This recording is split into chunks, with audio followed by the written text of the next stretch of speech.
Plus de 750 koalas ont été abattus par des snipers en Australie. Et forcément, ça fait polémique. Le gouvernement australien a autorisé l'abattage de plus de 750 koalas dans l'état du Victoria par des tireurs d'élite en hélicoptère.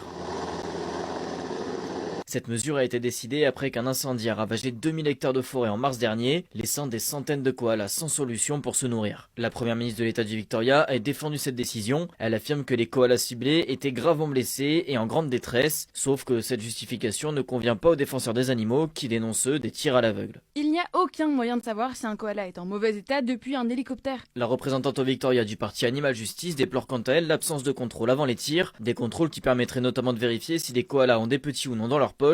La question de la préservation des koalas est centrale en Australie, notamment à cause de la récolte de gommiers bleus, une espèce d'eucalyptus massivement plantée dans la région et qui oblige les marsupiaux à se déplacer vers les parcs nationaux voisins déjà saturés ou dégradés, où ils se retrouvent souvent affamés ou pris au piège en cas d'incendie.